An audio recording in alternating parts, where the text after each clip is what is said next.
Alors ici, on est à la Butinerie.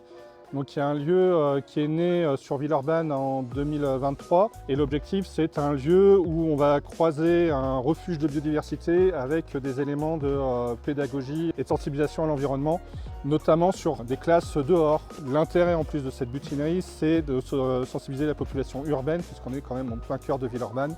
Ce lieu justement existe grâce à la ville de Villeurbanne qui nous met à disposition ce terrain qui était une ancienne friche qui a été en partie dépolluée pour qu'on puisse faire ces aménagements-là. On y fait aussi des inventaires biodiversité, ça va être sur les oiseaux, sur les papillons, sur la botanique.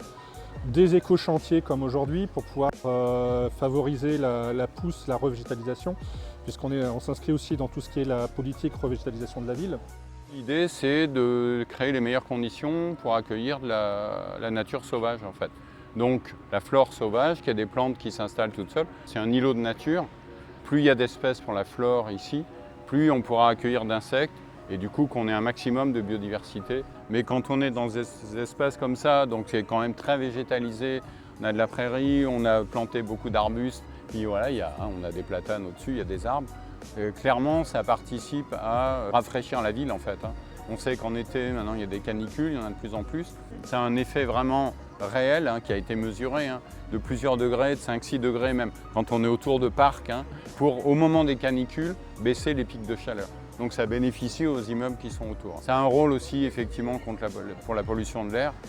Les arbres, les feuilles et les arbustes notamment, une partie de la pollution qui se fixe dessus. Ici, c'est un espace où on retient l'eau au moins un certain temps et qui peut pénétrer dans le sol et alimenter les nappes. Voilà. Il y a des politiques maintenant de la ville, enfin de la métropole, de Villeurbanne, de Lyon et tout, de végétaliser beaucoup. Et c'est un vrai intérêt par rapport à ça. Ça permet à l'échelle vraiment locale de lutter contre le dérèglement climatique et de lutter contre la crise de la biodiversité. C'est également un lieu de rencontre conviviale. On essaye de mobiliser au maximum les citoyens. On a plus de 70 bénévoles depuis l'ouverture qui se sont déjà mobilisés au cours de chantiers ou autres événements pour pouvoir justement faire vivre le lieu, l'entretenir.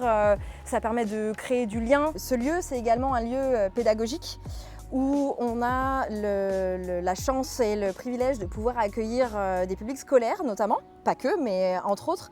Et ça permet de faire de la sensibilisation depuis le plus jeune âge, en partenariat avec les différentes écoles, les différents enseignants. Nos premiers objectifs, c'est déjà de pérenniser ce qu'on est en train d'y faire, continuer à démocratiser et à sensibiliser tous les publics à la protection de l'environnement, à ouvrir potentiellement à d'autres partenariats. On a déjà travaillé par le passé en éco-chantier avec WWF. Je pense que le milieu associatif a vocation à la collaboration.